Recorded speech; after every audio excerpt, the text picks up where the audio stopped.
In a discussion with my 12-year-old daughter at the dinner table, I asked her, "What questions would you ask a biology professor about the changing leaf colors?" She said, "I'd ask, why do they change colors?" Welcome, everyone, to the Carolina Outdoors. I'm your host, Bill Bartee. We're glad that you're joining us, no matter how you may be joining us, whether it's with media partner WBT Radio early on a Saturday morning as we blast up and down the eastern seaboard, or maybe you're joining us via the podcast, Highlights of the Carolina Outdoors. We are glad that you are aboard. Back to that question, for something so simple in our lives each year, many of us don't know the answer. Why do the leaves change color? Dr. Howard Neufeld has made a career of research and education in the field of biology and botany. He often speaks to groups about why leaves change. He's contributed pretty much everywhere, including the Weather Channel, and his popular talks about how trees work. And he's a botanist influencer on Facebook under the Fall Color Guy, not to be confused with the Lee Majors show in the 1980s, Fall Guy. So we're over a year away from the tremendous storm Helene that went through western North Carolina and parts of South Carolina and Georgia. And with all of that as our backdrop, we welcome Dr. Howie Neufeld to the Carolina Outdoors. Dr. Neufeld, welcome aboard. Thank you. Thanks for having me. Let me get this out of the way first. I introduced you in the intro as Dr. Howard Neufeld, but is it okay for us to call you Howie? Sure. Yeah. As I tell people jokingly, the only person that used to call me Howard was my mother when she was mad at me. So I'll go with Howie. Well, nobody here is mad at you, and we're excited to have you on to have a bit of educational opportunity. Of course, you went from Rutgers to Yale to Georgia to Appalachian State. So from Boone, North Carolina, that's where we're speaking with you here on the Carolina Outdoors. And as I mentioned, we're just over a year away from the damage and impact from Helene. Before we get into what colors are happening and why they're changing, how did the storm impact what we're seeing this year in 2025? Sure. I think that's the really big question this year. Well, the storm came through, in September, and we had to cancel the fall color season last year because of the damage to the roads and businesses and also people's homes. But this year, the weather's been pretty good most of the fall, and if the trees were left standing, they should have good color.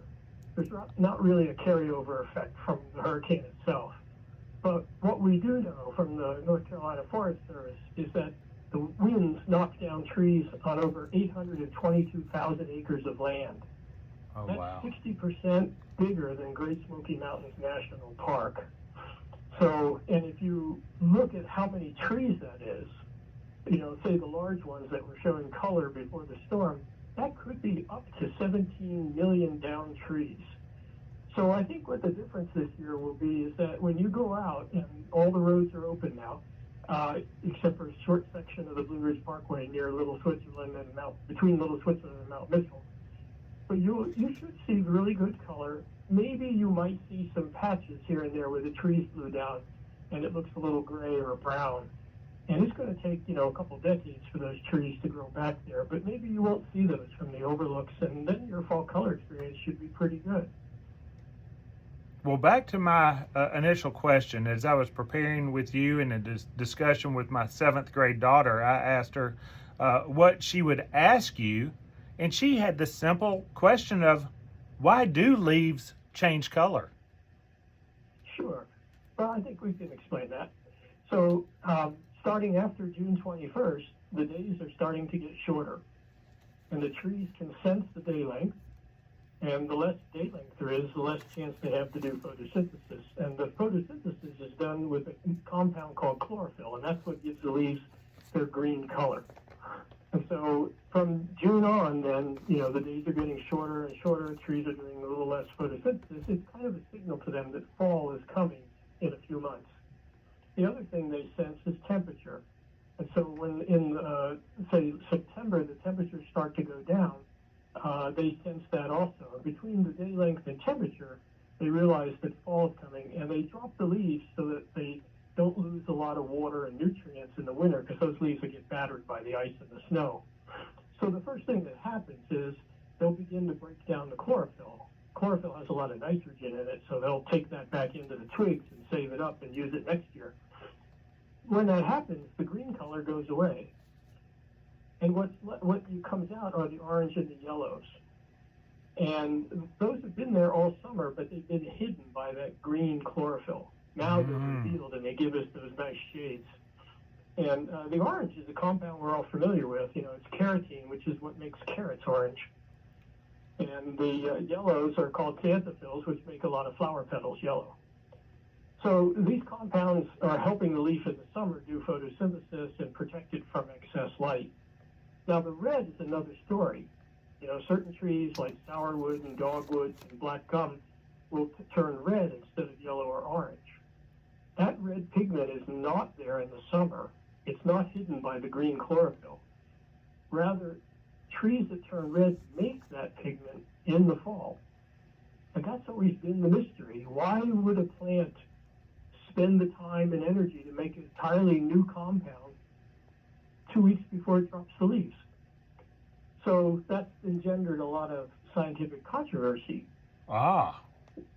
One theory by an evolutionary biologist in England is that when trees make those bright colors, the reds and so on, they're acting as a warning to insects that might lay their eggs on the trees, and then their babies will hatch the next year and eat the leaves. They're saying, I'm a healthy tree, I can make these bright colors, and I'll have chemicals to defend myself, so you shouldn't lay your eggs on me. Kind of like the poison dart frog, you know, in the Amazon, where the frogs are brightly colored, and you'd think, oh, well, predators could easily pick them off. But those frogs are highly toxic, so they're advertising to predators, don't even think about eating me. It's all a defense mechanism. Wow. Yeah. Including the change itself. Besides the color, the change itself is a tree practicing its efficiency during the changing season as well. Physiologists more so, and I have another theory, not just me, but you know, all the physiologists out there, is that these red pigments act as a sunscreen. So one of the things that's very damaging to a leaf in the fall is highlight coupled with cold temperatures. Mm-hmm. That makes it really difficult for a leaf, and it can get damaged. Well, why would the tree then make this red pigment? Well, if you make a sunscreen, you reduce the amount of light energy in the leaf, and it doesn't get as damaged. And so why would the tree need to do that? Well, the leaves are full of nutrients: nitrogen, potassium, phosphorus, magnesium. And this gives the leaf a little extra time to get those nutrients sucked back into the twigs and stored over winter, so that next spring, when it begins to make new leaves, it gets a head start by using the nutrients from the previous year. And so the tree makes these red pigments so that it can get those nutrients back into the twigs. Is that why sometimes the same species of tree can have different color leaves on them sometimes, even in the same area, same region? It could be. It could be that maybe when the leaves are in a lot of very exposed on the outside of the canopy and get a lot of light, those might turn more red, and those that are shaded might be a little more yellow or orange. And but there's still a lot we don't know. For example, sweet gum at one time can have green, yellow, orange, red, and purple leaves, and we don't know why it does that. Wow. So that's a pretty amazing tree. Huh. Yeah. You mentioned elevation earlier, but with the nutrients that you just spoke about, do soil types influence timing and intensity of the colors? Yeah, that's a great question. In fact, a student did a study down here in North Carolina and showed that trees growing on sites that were deficient in nitrogen, that is, they were nitrogen stressed, had brighter colors. And there's been work up in Vermont at the Forest Service where they took trees that had low nitrogen and compared them to trees that had a high amount of nitrogen, and the ones that had less nitrogen turned a brighter red color. So the more nutrients are in short supply, the more precious they are, and so the tree devotes more energy to making the red pigments to get them back in the twig. Howie, I need to just go ahead and ask you this. We talked about the storm and the immense damage to that resource, but what's the overall health, besides the Helene storm, of our tree canopy in general in regards to pollution and changing of temperatures and all of that that's been going on? Yeah, sure. Well, regarding pollution, that's a good news story. The Clean Air Act, regulates how much pollution can be in the air. And if counties or states exceed those limits, then they have to come up with a plan to reduce the air pollution. And we have been very successful in bringing some of the major pollutants down. 30 years ago, a large portion of the country did not meet the required regulations for sulfur dioxide, which is a very bad pollutant.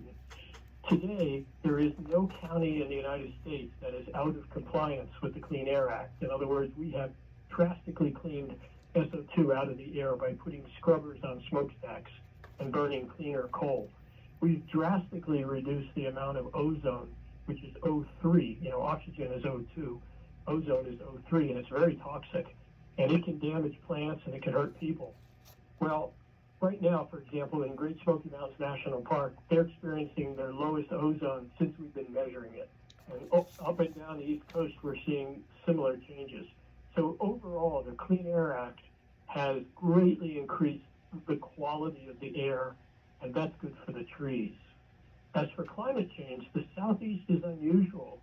It even has a name. It's called the warming hole. And that is because this part of the country, for some reason, the meteorologists can tell you more about that than I can. We've had much less warming than other parts of the country. And so we really haven't had a lot of effects of warming like you see up in New England or up in the boreal zone up in Canada, where temperatures have gone up a degree or two. But here in the Southern Appalachians, we're seeing some warming, but it's just starting. So we're not out of the noise level. So I don't think that the main thing that the warming does is it causes trees to delay when they turn color, and it can reduce the intensity of the red color. And so in warm years, the colors aren't so great. This year, we're at peak right now, by the way, in the high country. Okay, And so now is the peak. So right now is the peak. If you're driving along the Blue Ridge Parkway between Virginia and Linville Falls, and probably down by Highlands and Franklin, also in Waynesville. But it will continue into this weekend. There'll still be color the next week, but most of the color now is starting to show up below 3,000 feet. So even if it's past where you are on the parkway, if you go to an overlook and you look down, you're going to see great color. I was out this morning on the parkway, and it's exactly what I saw. I'd go to an overlook, and when I looked down, there was beautiful color spreading down into the foothills. So, there's still time for people to get up here. And the nice thing is the Blue Ridge Parkway now is open all the way from Virginia to Linville Falls. And then it's open from Craggy Gardens all the way down to the Smokies. So there's only a 30-mile section between Mount Mitchell and Little Switzerland that still needs work. So that means people can get to go just about wherever they went before Hurricane Helene and see great color. That's a benefit of listening to the Carolina Outdoors early on a Saturday morning, is because you have time to hop in the car and head west. And it sounds like, I guess, Dr. Neufeld, that we're having a good season. We did have a cooler August, but then it's been pretty warm and dry September and October. Are we still having a good season here in 2025? Despite that? Yeah, our best season in the last probably 15 years was 2022. Yep. And that was all up and down the East Coast. I don't know what the weather did, but I'd love to figure it out because it was great. This year, out on a scale of 10, I'm going 6 or 7, and people might think, oh, that's not so good, but actually that's still pretty good. And so you should still come up. The reason it's not an 8 or a 9 is because after those cool temperatures in August, which actually jump-started a few trees, it got warm in September, and it stayed warm through October. And so that slowed the colors down. They started, and then they stopped. And then we've had unusually warm days. Our nights are getting down in the 40s, and that's good because that'll get the color developing. But I'd like to see our daytime temperatures 10 degrees cooler. So, and the other thing is the extended drought. You know, we are having a pretty good drought, and some trees, like tulip poplars and birches, we're dropping leaves early, and even some of the maples. So those two things, the high temperatures and the drought, are what keep us from having an 8 or 9 color season, putting us more in the 6 and 7 range. Well, there's a place where our listeners can find all of this out. There are 2 places that I know of, and Howie, you correct me if there's any more as well. But one, and this will be in the liner notes of the podcast, Highlights of the Carolina Outdoors. One is biology.appstate.edu/fall-colors. You have weekly fall color reports that are listed right there. We can go directly to that and see what's happening in Western North Carolina.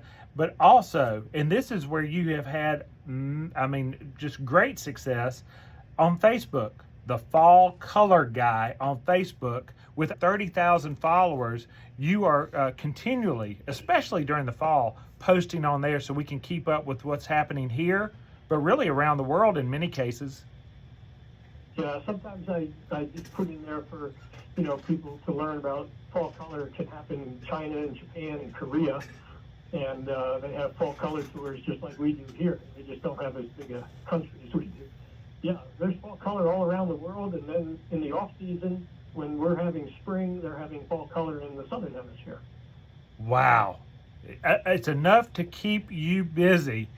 Dr. Howie Neufeld, did I leave anything out? Fall Color Guy here on the Carolina Outdoors. I want to make sure that I hit all aspects, but it sounds like we need to get you back on so we can talk about the blight, the theories of leaf change, and more, because these trees are very important to us and our economy and just our lives in general.